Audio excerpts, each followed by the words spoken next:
All right. Hello, everybody, and welcome. Thank you for joining us. This is Seven Factors for Salesforce Implementation Success for Nonprofits. I'm Watt Hamlett. And I'm Alexander Lapa, but please just call me Alex. And thank you for being here. We hope that this is a helpful session for you. So, for our agenda today, Alex and I are going to share our perspectives on the seven factors that we see as key parts of successful Salesforce implementations for nonprofits. So, whether you're a nonprofit that is considering moving to Salesforce or expanding an existing implementation, or even if you're a consultant that's working with nonprofits on their implementation, our goal is that you're going to leave this webinar with some information, some practical ideas, and hopefully also feeling supported that you'll be able to apply these things to have a more smooth implementation, as well as have a Salesforce solution that's going to provide a return on investment for your organization for many years to come. So we have about 35 minutes of content, and then we'll have plenty of room for Q&A at the end. So if you're coming already with questions, that's great. You can go ahead and open the Q&A panel and put your questions in, and we'll get to them here shortly. We also invite you, if you'd like to, use the Q&A panel to just tell us where you're joining us from on planet Earth today. And while you do that, we are going to tell you a little bit about ourselves, and then we'll jump into the content. All right, so I'm Alex. I am a solution architect. I'm specialized in nonprofits. My background is engineering. I'm actually a computer engineer by trade, so I kind of have that engineering mindset, logical, analytical, breaking things down type of components in my head. I've been working with CRMs for about 20 years, Salesforce and nonprofits for about 10 years, so I am on the older side these days. And I really find pleasure in helping nonprofits working through their implementation. So whether it's the discovery, the design, or actually building and testing and rolling it out, that's where I really have a lot of pleasure and I offer a lot of value, especially on the medium to larger scale of projects. But in addition to doing consulting, I'm also multifaceted. So I actually have built an app. It's actually for Canadian nonprofits. I do podcasts. It's been more than 2 years. I'm a coach helping junior Salesforce consultants, and I'm a mentor for McGill engineering students. So I try to keep busy, most of which is in the nonprofit space. In addition to being Salesforce certified, I'm actually UX certified. And I don't mean the Salesforce UX certification. This is a UX certification that's separate from Salesforce. And what I realized many years ago is that I can go out and plant trees and help contribute and help the community that way. But then, I can only do so much as one person. And rather than doing just that, I would rather use my talent, use my abilities to help a nonprofit, for example, and amplify my impact and help, let's say, an organization that does tree planting and making them more efficient, making them more effective. So this is what motivates me. It's what I do, why I do what I do. What? Awesome. Thanks, Alex. And yeah, if you haven't checked out Alex's podcast, Agents of Nonprofit, highly recommend it. You have probably over 100 of those episodes now, It's Alex. Is that? 120. Yeah, it's been Yeah, more than 2 years, 120 something episodes currently published. And that's it's all about awesome. nonprofits. Yep. Yes. It's, So it's if you're taking road trips this summer and need something to occupy your time, Agents of Nonprofit is a great way to do it. I'm the founder and principal of the Watt Hamlet Consulting, and I've been working at the intersection of nonprofit and technology for the past 22 years. And for the last 16 of those years, I've been in the Salesforce ecosystem for nonprofit. So in that time, I've worked for both product companies and consulting companies in the Salesforce ecosystem. And then 6 years ago, I founded Watt Hamlet Consulting with a vision of better buyers and better sellers. So I wanted to see if I could help create more success by working both with the folks who are buying Salesforce, so the nonprofits that are taking advantage of the technology as well as professional services, as well as work with the sellers, so those companies that want to provide their products or services more effectively to the nonprofit sector. And so I've had the opportunity to work with dozens of nonprofits, just had some really fantastic clients, and I work with them primarily in three ways: needs assessment, so helping them validate their desire to move to Salesforce; partner selection, so helping them pick the right consulting partners; and then the topic we're really going to talk about today is born out of my work providing implementation oversight. And I also just mentioned that last year I created a resource that's designed to help both buyers and sellers. So it's called Watts List. It's an online directory designed to help nonprofits have some really good search tools to find their best fit Salesforce consulting partner. I also recommend checking out Watts List because it helps both the nonprofit organizations and the consultants. And it's kind of like not a matchmaking site, but it definitely allows you to promote yourself and to ask for help and to receive help. Thanks, Alex. Appreciate that. I see we've got folks from Baltimore, San Francisco, Spokane, Knoxville, Oakland, Vancouver, Toronto. Awesome to see all of you today. And again, hope this is a really useful session for you. So let's get into our topic. So, as you heard in our introductions, while Alex and I have different focus areas in our businesses, there is one service that we both offer that is a bit unusual, and that is that we serve as independent advisors to nonprofits as they go through an implementation of Salesforce with an implementation partner. And so it was out of that experience, and Alex and I chatting about that the idea for this webinar was born. So Alex and I put our heads together and challenged ourselves to come up with a list of 7 things that, from our perspectives, are really essential components to a successful Salesforce implementation. And so you can see them here on the screen.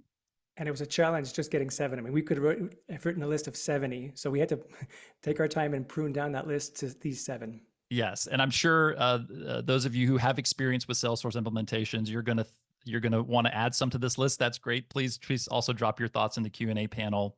But basically, we see these as 7 areas that need some measure of attention in order for your implementation to go smoothly and be successful. So we're going to give you some specific guidance today within each of these areas, but at the very least, if you will keep all 7 of these factors on your radar as you approach an implementation, you're already going to be ahead of the curve. So if you don't take anything else away, you can screenshot this slide and use it as a reference point to be sure that you are covering all the important bases both ahead of and during your implementation.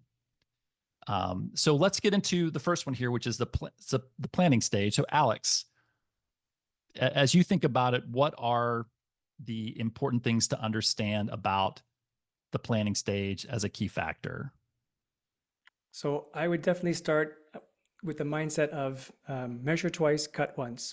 Almost measure thrice, cut once. And I'm going to use a lot of metaphors related to construction and home renovation because there are a lot of parallels between a Salesforce project and doing an overhaul or renovation on your home. The idea being is that the more time you spend in the planning phase, the more you organize your thoughts, the more your time you organize your direction, you're going to be saving yourself a lot of time when you come down to the build phase or implementation phase. So spending the time that's necessary, not rushing that phase, is really going to be an important part of the process. And in that, you want to make sure you understand what are you driving toward? What is your measure of success? How do you know once you have delivered that you've actually achieved the goals you're trying to achieve? So having as many metrics as possible, quantifiable numbers if you can, to know we know that we'll be successful if we can increase, let's say, donations by this %, or number of volunteers by this much, or engagement, or customer satisfaction. There's obviously different metrics and different surveys or different tools you can use to measure what those mean, but having those written down in advance to know, yes, we've made it, we got there, we made it to the finish line, we were successful, or even more than we thought, more successful than we thought. And the second thing is, in the reverse of that actually is failure too. If you can't, or you have difficulties measuring what does success look like, then you can always list does failure look like. If it doesn't work, I mean, I'm not talking about worst case scenario here where everything blows up and you have nothing to show for it, but if you didn't reach those goals or if you didn't reach a certain target, maybe that's another way of measuring the inverse. And then the second point would be basically making sure you've got buy-in. And that means that everybody in the company, or at least the key stakeholders in the company, in the organization, understand why you're doing it, why you're doing it now, the importance of it, the benefits that they're going to get from it, because you don't want to have to deliver, or you don't want to deliver a project and say, here you go, everybody now start using this. You really want to build up that momentum. You want to build up the excitement. You want to build up the interest and engagement so that as you're building it out, people are anticipating it, they're excited about it, and they're looking forward to it and understanding that they're going to benefit from it and the outcome. I'm curious to know if you could add to that, those 2 points.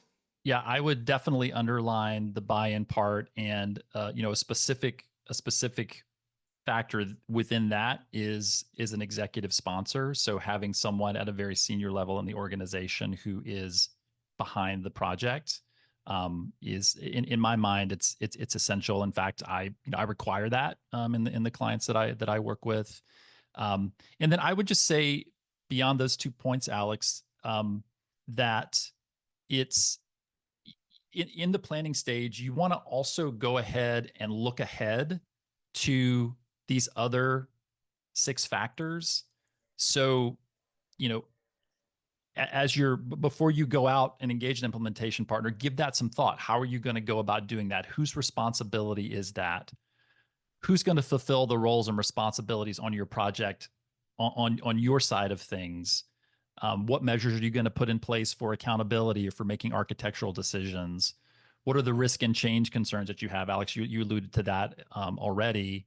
And how are you prepared to manage the system once you go live, right? So you don't have to have all of that figured out at the outset. In fact, there's some of it you won't know until you get into the project. But at the very least, you need to be sure that your organization is ready and willing to give the necessary attention to those areas at the appropriate time in your project. Yeah, very good points. Totally agree. Of course, we could say much more about it, but we're going to try to keep within a certain time We'll keep frame rolling so we today. can get to the Q&A here as well. So the second factor is engaging an implementation partner. I'm guessing those of you on the call probably understand this already, but with very few exceptions, nonprofits need to engage a technical implementer to be able to deploy Salesforce. And the good news is there are a lot of nonprofit consultants out there that focus on Salesforce, and they come in all shapes and sizes. So regardless of whether you're a small organization, a very large organization, there are consulting firms that are ready and able to support you. So my first recommendation here is just take the time to do your homework. It's good to get a recommendation from your Salesforce account executive if you have one, or from a colleague. But I encourage organizations to find at least 2, ideally 3 options that could be a good fit for their needs. And, as I mentioned earlier, Watts List is a great way that you can do some research to try to narrow down your options. The App Exchange also has some great options for identifying nonprofit consultants with nonprofit experience. But just give yourself the time to do that.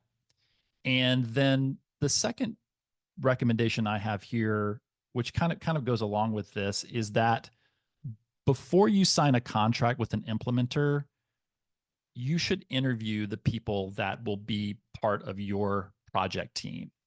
And that's typically going to be at least the project manager and whoever the lead consultant will be. You can go out and hire the most decorated, celebrated, well-known consulting company in the nonprofit space. But at the end of the day, all of that's going to mean very little if the people that they bring to the table to put on your project just aren't a good fit for you, whether it's, the qualifications they have, the specific experiences they bring, just even more of like, if you get a good feel for being able to work well with these individuals. So make that a part of your process. And I'll be sending some follow-up resources after the webinar to folks who registered. That includes some sample interview questions that you can use if you're interviewing your prospective consultant. You can also find that on my website, but I highly recommend you take the time to do that. Alex, is there other things you would add to the process of finding an implementation partner or engaging one? Yeah, definitely from the perspective of the nonprofit, your experience of the project will change dramatically based on the partner you choose. So that, I mean, this is a step that is definitely critical. You want to make sure you choose the best partner for your needs and they build something that's fit for purpose. Because there are too many horror stories where, unfortunately, people like us have to come in, parachute, and rescue a project because a partner took things sideways. So spending that time, and I consider it part of the design and planning process as well, of choosing that right partner, definitely interviewing the people, because the people you're going to work with, because the salespeople could be really smooth talking and convince you that they can give you the sun and the moon and the stars, but actually talking to those ground level people. And I would go further than just the architects, actually. I would go even to some developers, analysts, administrators. The more time you can spend talking to these people, making sure they are a good fit, that they do have the proper experience, I would highly recommend as well. And then in addition to that, the more of a concept and of a mindset is um, you're hiring an external partner because they are proficient in what they do. Like, these are the experts in Salesforce and hopefully in nonprofits as well, right? You are the expert in your cause and your mission and your what you're trying to achieve. They're the expert in them. So it's important to rely on them for that expertise, but at the same time, I'll go back to the metaphor of building a house. When you're going through a renovation project, you probably want to hire that plumber and that electrician and that general contractor to help with the big stuff. But once the majority of work is done, you don't have to call a contractor just to change a light bulb. So at some point in time, you're going to want to have recommended to have at least a few people, even if it's just one, depending on the size of your organization, but one or a handful of people who are Salesforce proficient, who are able to do a knowledge transfer from your partner internally so that you can keep at least the lights on for a certain period of time. And then if something major comes back up again, of course, you can go outside. But having that internal team skilled in Salesforce for nonprofits will definitely help you carry you forward and keep the organization flowing very well, the Yeah. Salesforce org. Yeah, and that right, and and that kind of ties into to the last point in the list, which is thinking about rollout and post go live. But even at the stage of anticipating your implementation, just knowing that the implementer is going to come in and do their work, but we've got to be ready to run with it once the bulk of their work is done. So making sure you're thinking about that, from the very beginning of your project. All right. Cool. Well, let's roll on to our next topic, which is roles and responsibilities. Right, so here the main element is defining who does what. Um, there's obviously different roles, personas that you could have. The architects, we mentioned a few, architects, analysts, developers, and it's making sure whether it's internally or externally or both, you know who is doing what and who's responsible for what. The very common term is that RACI matrix, where you're defining, who is accountable, who's responsible, who's informed, not only at the ground level, but at the higher level. So when you're talking about strategy, when you're talking about certain decision-making processes, when there's two approaches to do to solve a particular problem, you need to know, who is the one who's going to be signing off on that decision, right? Is it internally? Is it externally? And just making sure that's known in advance so that it avoids confusion. It's just like an army, I'll use that metaphor.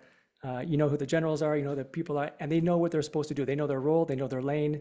There's obviously going to be a bit of gray zones between lanes at some points because everybody wears a few hats, but you want to try to minimize that as much as possible to know that, okay, this person is responsible for this person is responsible for that. And then knowing when you actually need them, because certain people aren't needed on the entire project for the entire time. An architect obviously is usually or more often used at the beginning and the middle of the project, a little bit less toward the end, but definitely heavily toward the beginning, versus the testers are definitely needed much more toward the middle and the end, not so much at the beginning. Of course, there are different ways of testing where you shift left and incorporate testing a bit earlier, but all things being equal, there are not every person is needed throughout the entire project at the same time, at the same capacity. So just having that kind of understanding and being able to plan and resource to allocate these resources accordingly throughout the project is a very helpful hint. What would you add to that list? Yeah, I think when you're kicking off your project, you should expect that your partner is going to very clearly describe to you each of the people that's part of their team, what their role is, their involvement. That should be very clear to you. If it's not clear, you should ask about that. And then you likewise will need to make sure that you have that level of clarity about the people inside your organization. And I think my biggest recommendation here is just making sure that the people that you're going to be relying on in your project also know that you're going to be relying on them and that they're prepared to accommodate their responsibilities. So if you have an internal project manager and they need to be quarter time or half time on the project for 6 months, do they actually have the time over the coming 6 months to spend on that? Are there things that are going to need to come off of their plate so that they can give more of their time to playing that role? If you need some people, functional departmental level people to come in during discovery for a couple of weeks, are they available during that time to do that? Right. So making sure that the roles and responsibilities that your partner is expecting from you line up to what your organization is actually able to deliver. We got some great questions in the live chat. I'm trying to do my best to answer them as we go along. Thank you for them. Keep them coming. If we aren't able to answer them here live, we'll definitely answer them toward the end. All right, great. So we'll move on now to our next topic, which is closely related to roles and responsibilities, which is accountability. So, you've got your plan related to your move to or expansion of Salesforce. You've identified a partner that you're engaged with. You have your scope and your timeline, your roles and responsibilities. Now, both you and your partner have to execute, and that requires accountability. So, a couple of recommendations here. The first is that it's going to be incumbent upon you to keep your partner accountable. Yes, they're going to have a project plan and timeline. They're going to have a project manager, but you have to do your part to ensure that they're doing theirs.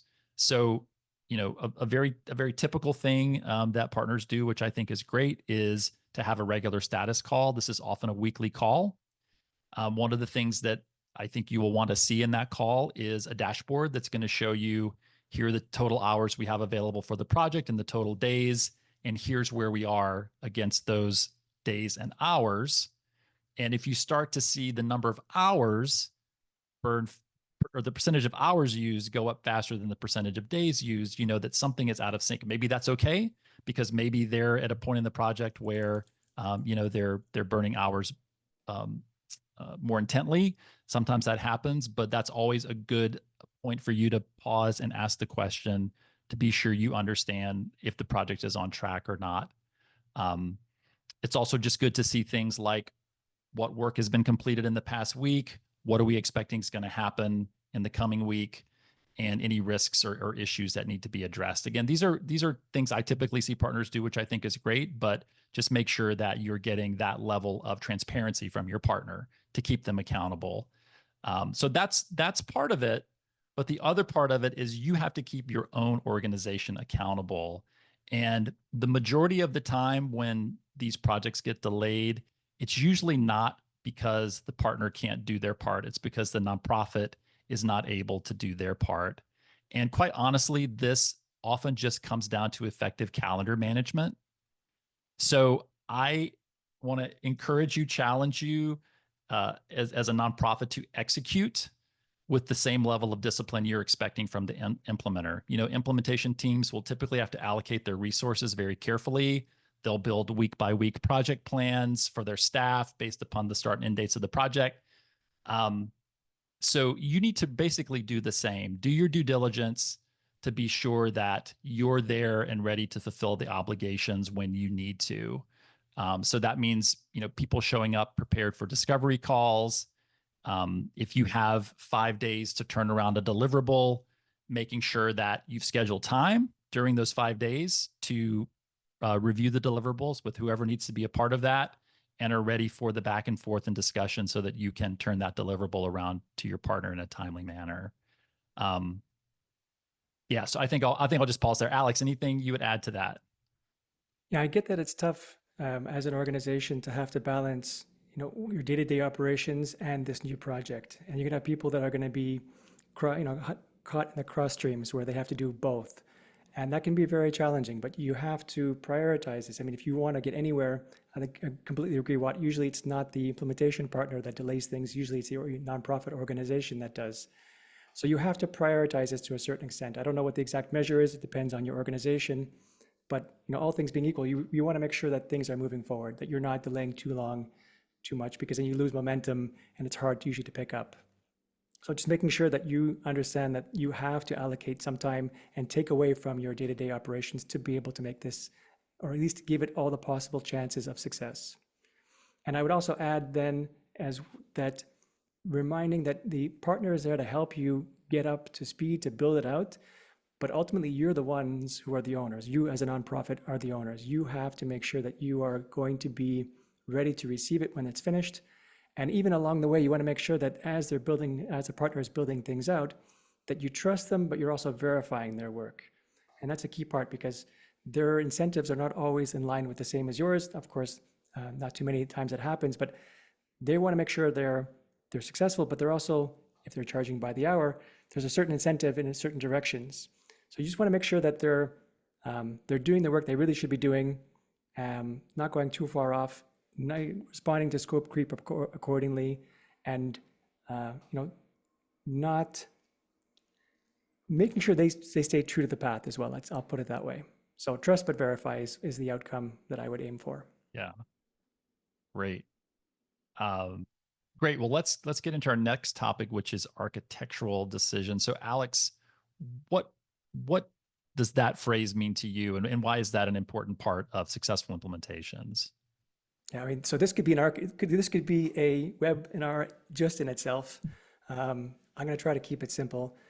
The typical starting point most people talk about is trying to stay as out of the box as possible. I won't even bother mentioning that other than what I just did now. Instead, I'd rather focus my attention on the 80-20 rule. And the idea being is you don't necessarily need to or even want to try to build the perfect solution out of the gates to respond to 100% of your needs as an organization. I would recommend more going for the 80%. If you can get 80% of the way there and then iterate and then improve as you go along, it's not going to be or shouldn't be. You're better off if you don't try to release everything in one shot. It's better to have more of a phased approach where you get to a certain level, you introduce it, you deliver it, done is better than perfect. And then you have your team actually using the Salesforce instance, using it. Because what's going to happen very typically is that the minute they start using it, it's very different than just talking about it. And they're going to have people are going to have all kinds of ideas of how to improve things, how to modify things, how to change things. So if you already have that mindset of we're not going to deliver a completely finished product in the first phase, and we are going to respond to these kinds of questions, we can adapt the architecture and the patterns and some of the flows and some of the automations along the way, and it's to be expected. So you're not aiming for that end goal right from the beginning. And the second thing I would add is the common phrase of buy versus build. If there's a piece of functionality that doesn't quite work or natively within Salesforce, should you buy a product off the shelf, a third-party package, or should you build it custom? And that's always a challenge, but I would recommend as a general rule, buying is better than building, because the idea is that building might seem like it's cheaper, less expensive, maybe even shorter or not as long as you might think it takes. But the challenge is always the maintenance. My mom always said as an expression when you're buying a house, it's not the buying of the house, it's the maintaining of the house, or buying of the car, it's maintaining of the car. The idea is that don't just look at the upfront cost or the initial cost, there is a long-term cost. That kind of disappears a little bit, at least when you buy, because now you have a third party who is focused and responsible for improving that product, and you just get updates as needed versus you having to maintain that package. And every time there's a new Salesforce release, you have to make sure that it fits. There's a lot of responsibility. So I would lean toward the buying if you can, if it makes financial sense, if it fits 80% of your requirements, over trying to build something that's custom and then you have to maintain. What do you think about architecture? Yeah, I mean, I think, yeah, you've highlighted some of the kinds of decisions that have to be made, and I think, yeah, I would just underscore that there are a lot of them. I mean, Salesforce is, again, because of the breadth and depth and complexity of it, it's very flexible. There's a lot you can do with it, but but it does mean there are a lot of choices that have to be made in terms of how it gets set up. And, we won't even get into NPSP versus nonprofit cloud as a consideration here, but obviously that's one. Are you going to have one org or multiple orgs? And those are all kind of things related to the internal build of Salesforce, but then you have external considerations as well in terms of where is Salesforce going to sit inside of your total technology picture as an organization. Are there things you're going to replace with Salesforce that you have today? Are you going to integrate with other solutions that you have today, right? So those are all the kinds of choices that your implementer can help you with and execute for you, but are ultimately going to come down to your own decisions. So I think the thing I would just add here is you just, as a nonprofit, you just want to be very clear about the implication of all those decisions. And Alex, you've mentioned already, right? If you build versus buy, that's going to have different implications for the long-term maintenance of your solution. There are licensing implications to the way that Salesforce gets built, right? And there are integration implications, right? Are we going to, move data from one place to another? And if so, how is that going to be done? And what's the system of record? The maintenance implications you've mentioned, Alex. So I think, if this is your first go round with Salesforce, it can be very hard to know what you don't know about these decisions, and it can be even intimidating sometimes to ask questions. And so I'll just put in a shameless plug here for the kind of service that Alex and I deliver, right? Having someone who's experienced in your corner to help you get through these decisions can be very helpful. But at the very least, ask your implementation partner to walk you through the implications. They know there are trade-offs. There are licensing implications, there are integration implications, there are maintenance implications. They know what they are. Ask them to explain them to you, and be sure you're very clear and comfortable with whatever their recommendation is. All right, so we're rounding the corner here, and two more topics to cover. So let's talk about risk and change.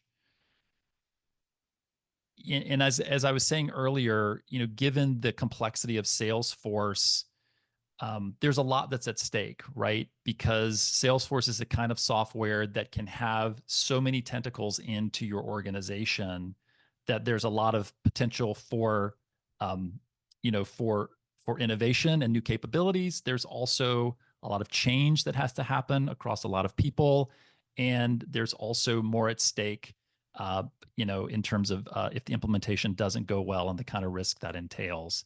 And I'd say in general, this is one of the things that I've seen more and more attention being given to in the Salesforce ecosystem over time. I mean, I think when I first started out, this wasn't really a topic that people thought about that much, but now I think it's on a lot of people's minds, a lot of nonprofits and a lot of implementers as well.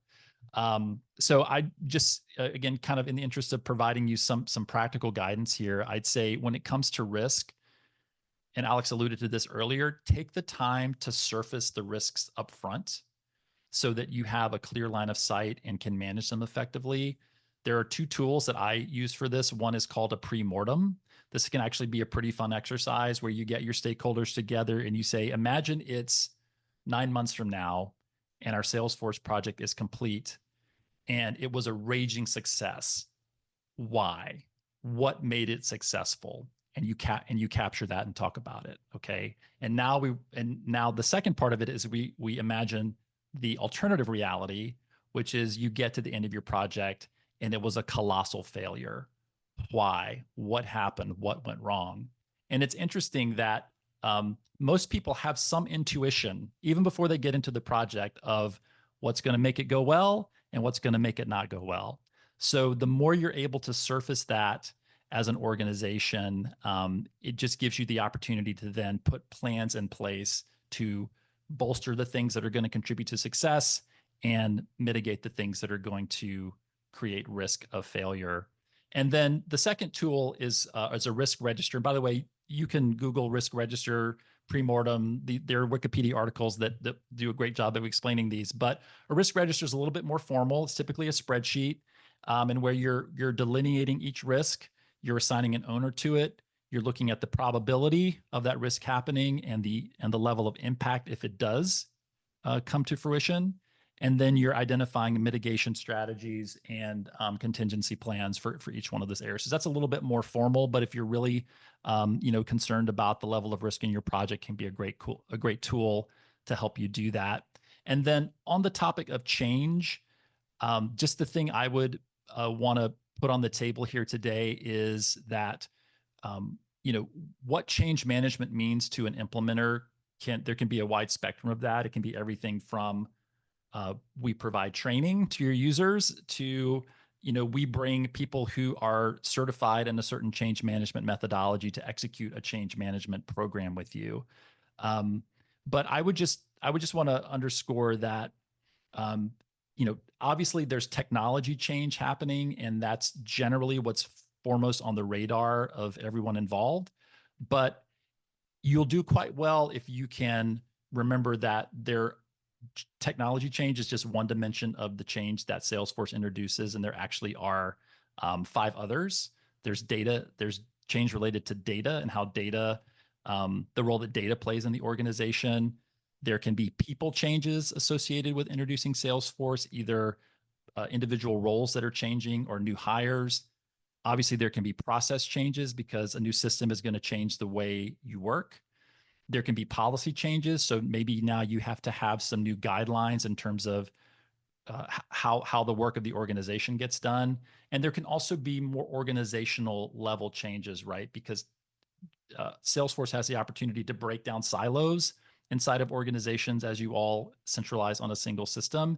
And that has a lot of implications for your organization. So if you can keep those 6 areas of change in view: technology, data, people, process, policy, and organization, and then give some level of attention to each of those areas. And again, practically the way you can do that with a change map is identify the change that's happening in each of those 6 areas, why it's happening, who it's affecting, and then any issues or concerns that need to be given some attention to. Just doing that one exercise can get you that much further along towards being able to accommodate the change that Salesforce will bring. So I'm going to pause there, Alex. What else would you add to this topic of risk and change? And for me, it's a big part is change. People don't like change generally, right? I can tell you how many times I've seen people build a fantastic Salesforce product, and people just want to continue using Excel because they're comfortable with it, they're familiar with it, they know how to do it, they're proficient with it.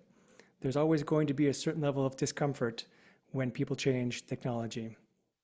And I actually like calling it out. I like calling it out from the very early on stages, saying, like, this is going to be uncomfortable, but we'll get through this together. I'll hold your hand. We'll get through it. Don't worry. There won't be any dumb questions. This will happen, and we'll get through it. And that really, really helps. And I find one also tip that helps is making sure you ask for feedback. So as you're rolling it out, or as you're training, and as even planning and designing, getting feedback from key stakeholders is really, really cool and really critical because they feel involved in the process. Again, it goes back to my earlier comment of you don't want to just build the project and then deliver it and saying, here guys, you now need to use this going forward. If you can get them involved early on, that really simplifies the change process considerably. And then asking for feedback, it is part of the rollout part as well, but the idea is you're not just delivering the project, like I said, and then finishing with it. You do want to iterate, improve it as time goes on. So claiming and making sure it's clear that you're going to request feedback, you want feedback from people using it, you want to thank them for that feedback. Whether you actually do what they're asking you to do or not is a different topic, but at least you want to thank them for contributing to the conversation to try to improve the system for the better. So all of these mechanisms really help you minimize that change management side of things, but it's really that discomfort that I don't mind calling out because it's going to happen. There's no way to avoid it, but there are ways to get through it if you call out the elephant in that room. Yeah, awesome. Well said. All right, on to our final topic here: rollout and post go live. Alex, your thoughts about this as a key factor for implementation success? I mean, we're kind of circling around the same kind of topics. The idea is that this should be known. You should know, people should know when this is going to go live, when things are going to change. When are you going to be dimming the lights of the previous system potentially, and turning on the lights for Salesforce? It should be known well in advance. The expectations should be met. The communication, whether the team is two team members who are either using Salesforce or not, people should be aware that this is coming, that there's going to be probably dramatic change in how things are being done. So just communicating these things out in advance, getting people excited about it, so it's not just a surprise. And then what's really important from the side of the implementation partner side of things and asking for it as a nonprofit is what's called hypercare. And that typically is a week or two after go live, where the implementation partner is on standby. Like they're waiting by the phone for you as an organization to call them to respond to any kinds of issues. Because typically when there are problems, they arise within the first couple of days or first couple of weeks. So that kind of high level, high touch, high focus type of attention is what's called hypercare. You should definitely ask for it if the partner does not propose it. And the partner should be ready to be able to offer that kind of level of high level of engagement. Because again, it'll resolve any immediate and critical issues along the way. What Yeah, would you add to that that's list? great. And yeah, and the last topic that I would cover here under this rollout and post go live is giving some consideration to governance. Um, and I think of in the course of your project, you've got change management to kind of keep in view, and I think of governance as just the continuation of change management after go live, right? So as Alex said earlier, right, Salesforce is great because you can continue to evolve it. What you have at go live is not the solution you'll have in a year or 2 years, but you need to have a process by which that continual evolution will happen. So again, kind of thinking about those 6 areas of technology, data, people, process, policy, and organizational considerations, and having a framework um, to continue to focus on those areas, make decisions, and make sure that your systems are keeping pace with the needs of your organization. Very important. You can do a trailhead on governance. You can read about centers of excellence. There's all kinds of things, resources out there related to both system governance, Salesforce governance, data governance. But you need to do this to some measure within your organization in order to continue to get a return on investment out of your Salesforce implementation.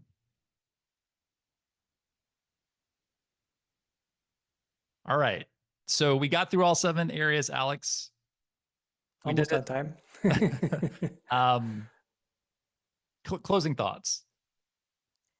Yeah, I'll try to keep it brief. Three thoughts that I had. I've noticed in general that the technology side of things generally finds a way. I akin it to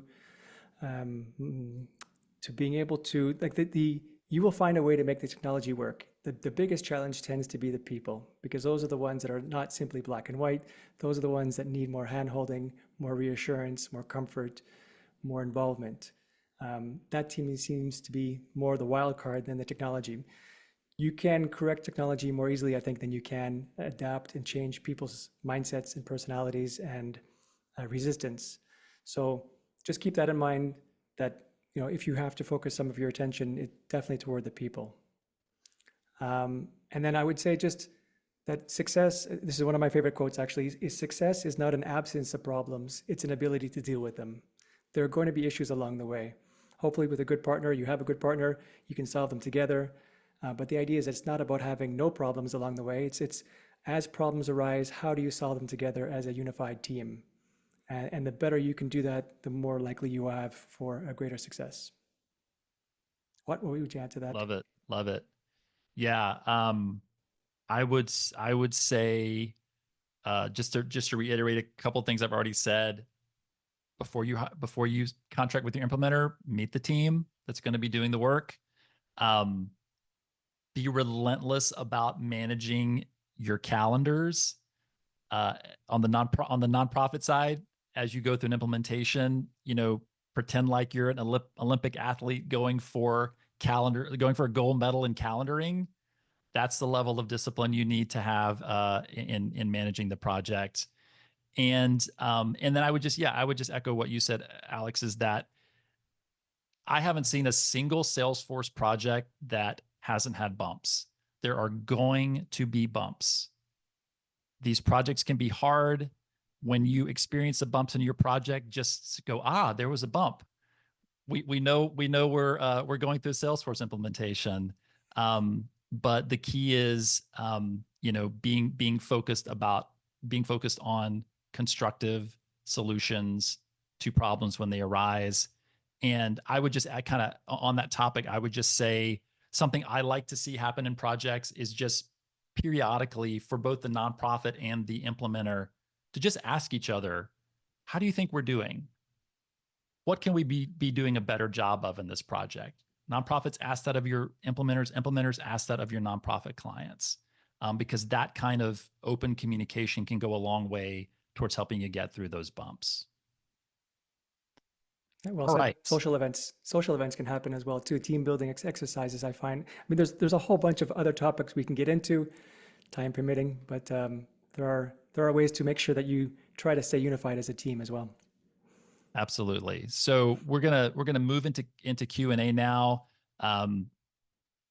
You've got a QR code here on the screen, as well as links to be able to get in touch with Alex or myself if we can be of service at all to you as you go through your implementations, to help provide those kind of advisory services to you. We would welcome the chance to talk to you about that. Please don't hesitate to reach out. But let's get into some of the questions. Alex, I know you've been giving some attention to the panel as we've gone along. Are there any that you wanted to call out? I'm just gonna read through these. Yeah, so I tried answering as many as I could. There's a couple of them that I was hoping or thinking we could talk about. The last one I like very much from Andrew here. What are some tips and recommendations for how nonprofit professionals can bring sobriety and awareness to board members and executives clamoring for technology like this to be live and working as of yesterday? That's a good question. Yeah, It board is members, you want to start? I mean, if you have a thought, just I can collect my thoughts if you want to start with that one. yeah. I mean, I do. It is a great question, and I think it's quite common. And often when organizations are reaching out to me, it's because they've been given some kind of mandate and they're very nervous about their ability to actually fulfill it. And that's where I think you want to rely on every possible resource to help you set the right expectation. I think that's what we're talking about, right? Is expectation setting. So a Salesforce AE could be a helpful part of that conversation if they can just share, like, we work with these other organizations and this is how long it took for them to get to the point that you're trying to get to. Getting that same kind of feedback from implementers. In fact, that's one of the questions that I will ask implementers when I'm helping nonprofits choose one is, based upon what this organization, how long do you think this will take? Because that's good feedback for the organization to know if it has realistic expectations or not for the implementation. Again, also using your network, getting input from other folks that have gone through Salesforce implementations to help kind of arm you for that conversation of, we get it, we want to do great things. These are the constraints that we have to work within, and this is the timeline that we think is reasonable. I would add to that. So what I like to do when I start a project is ask a lot of why questions. Why this project? Why now? What if you don't do it? And if you could, and I ask multiple whys. So if they give me one answer, I say, well, why is that? And then why is that? And why is that? Is why and that. And I try really getting past the surface, past those layers to be able to get to the root business problem that you're trying to solve. And in some cases, there is no problem to solve. It's just people think that they have a problem and they're trying to solve for it. But if there is a root cause, if you're really trying to better something, then going through that exercise and presenting those findings to your board would be one way to convince them to get on board, because that they should be able to see that there is an actual need here that needs to get resolved. It's not just I love technology and here's this really cool shiny object that I want to play with. There is something fundamental you're trying to change, to improve, and now you know the reasons why. Awesome.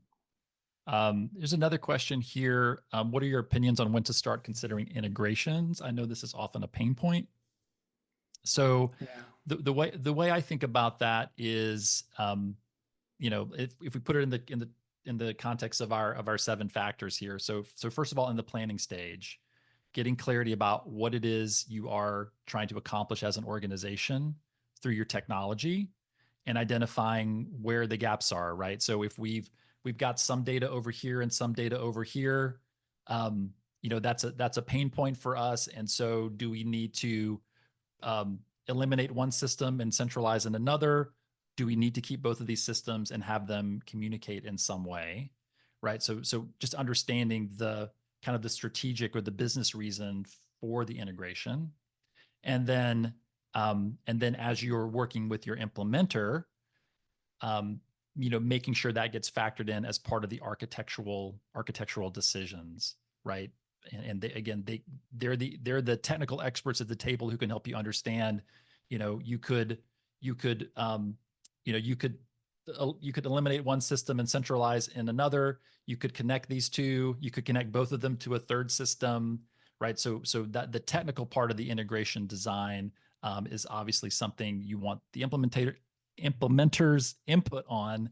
And um, uh, but but again, depending on the priority of it to your organization, may not be something that has to be in place right away, right? You may be able to use the existing systems as they are for a period of time and put off the actual technical integration to some future point. I would also add one thing I think is an important part of the planning and discovery and design phase is building 2 types of architectural diagrams. The first one being current state. So you see Salesforce, or maybe even Salesforce is not even in the picture. You see all your existing and legacy systems and how they connect to each other and what information is being shared. And then a second diagram to do your future state, where your desired state is going to be. Salesforce, of course, should be in the middle of that. And what information is being shared to all the other systems and when. But one question to ask when doing that is, do you really need to integrate these 2 systems? Because sometimes people just want to because they can, not because they should. And that I find is a typical question to ask and have answered within Salesforce is typically you can do it, but should you do it? And integration could be a manual process, right? It doesn't need to be an automated integration. And I would encourage you to start at a very basic level technology-wise and increase as you need to, as opposed to go for the full, Cadillac or gold star version at the beginning. Make sure it actually is a need, because you might discover at some point that, we thought we needed this integration, but there's only a handful of records. It's only going in this one direction. We can do this other process that involves, a monthly process done by someone manually, which is a lot more cost effective than building this beautiful and fancy middleware with bells and whistles and error tracking and all that kind of stuff. So just being conscious of that will help you with your integration patterns. Yeah, and I'll just plus one for drawing pictures. I find that can be incredibly helpful. It helps the nonprofit get a handle on what they actually already have. Sometimes organizations are, they're parts of the organizations that are using systems that aren't even really that well understood or known, right? So that can just be a great way to surface it. And then that's so helpful to implementers to understand where you're starting from today and what do you think you might want to be doing in the future state, even if you haven't gone through, a full discovery yet. Just even being able to communicate some idea of we want to get rid of this database, we want to combine these things here. That can be a picture, can be a great way to communicate that and get everybody on the same page. Um, cool. Well, Alex, I saw you've responded to some questions in writing here, which is great. Thank you. Are there any others that we want to give some voice to here? Yeah, maybe take a look, because I gave the short answer to some of these, but maybe we can spend a bit more time talking about it. Okay. Yeah, I mean, just someone made a comment here. The pain of change has to be less than the pain of staying the same. Right? That's such a great point. And I again, to the kind of to the question of getting right expectations set among executives and board members. Honestly, that's often when I'm conducting needs assessment. That's often part of what I'm trying to do, is to try to get a handle on how much is the current pain, and how much will the pain of change diminish the current pain, right? Is the trade-off worth it? Because you know, you can spend so much money on Salesforce and not really be any better off. And so you absolutely have to, take a good hard look at what is it you're hoping will improve, and making sure you can actually get there.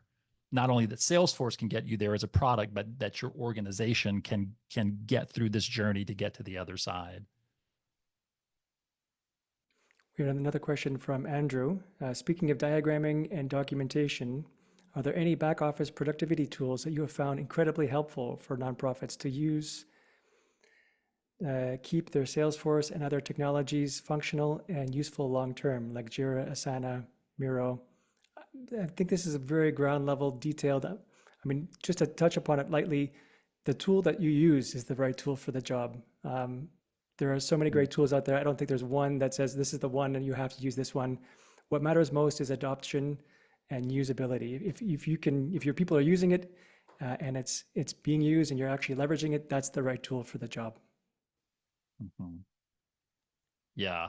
Yeah, I would echo that. I think it's good to be aware that there are tools out there like that. I mean, PowerPoint can be a very effective tool for diagramming, but you can sure get there a lot faster with something like Lucidchart. So, just good. It's good to know what your tool options are, and again, your implementer can help you with some of that. We're just about out of time. I saw a new question come in here. I know it says, I know that often new systems end up built to mirror legacy systems. What kinds of questions do you ask during planning to disrupt this potential outcome, right? So making sure that we're not just going off and rebuilding the exact same system that everybody's unhappy with today. Yeah, I think that's where just some very practical questions, even trying to leave the technology out of it for a while, but just to say, what for folks who are stakeholders in the process, what are the things that they're trying to accomplish on behalf of the organization in their roles? What are the tools that they have to do that with, which are working well, what things are not working well, what things do they wish to improve upon, and making sure that gets factored into the mix. Because yeah, when you get, I was in a discovery call today, right? And it's very tempting to just give a set of requirements that essentially mimic the current system that you already have, without thinking about where there might be opportunities for some change that would be more beneficial. Yeah, the idea is that you are building the system to improve something. So carrying over old processes, maybe outdated ones, is probably, or at least it's a good opportunity to reflect and ask if you really need to do it that way.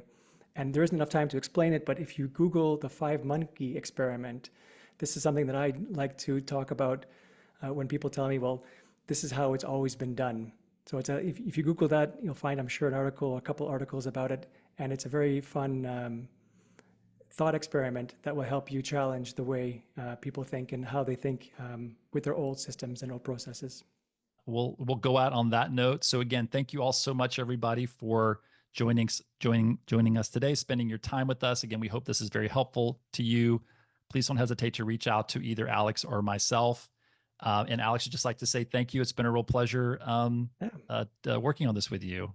Thanks. Likewise. All right. Bye, everybody.